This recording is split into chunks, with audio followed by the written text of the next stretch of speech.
అయినా కూడా ఆయన ఎప్పుడు వెళ్ళినా కూడా చక్కగా మాతోటి మంచిగా మాట్లాడారు.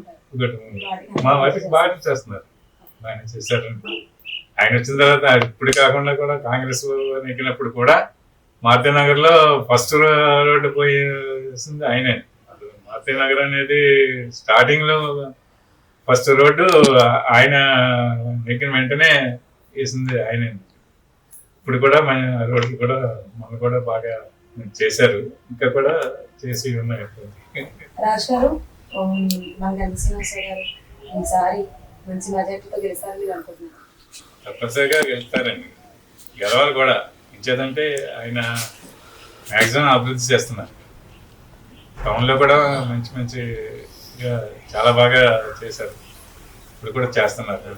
ఆయన లేకపోవడం అనేది సమస్య లేదు.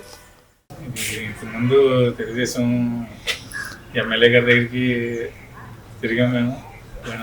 గోవిందబాబు గారు చైర్మన్గా ఉండగా మున్సిపల్ ఆఫీస్కి బాగా ఎక్కువ సార్లు వెళ్ళాం.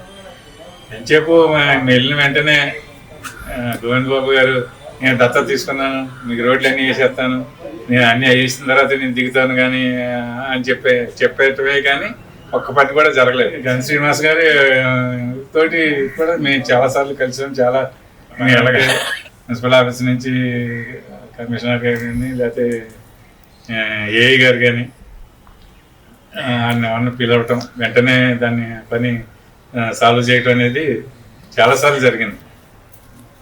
గన్ శ్రీనివాస్ గారికి వాళ్ళకి పోలిక లేదండి ఇందులో.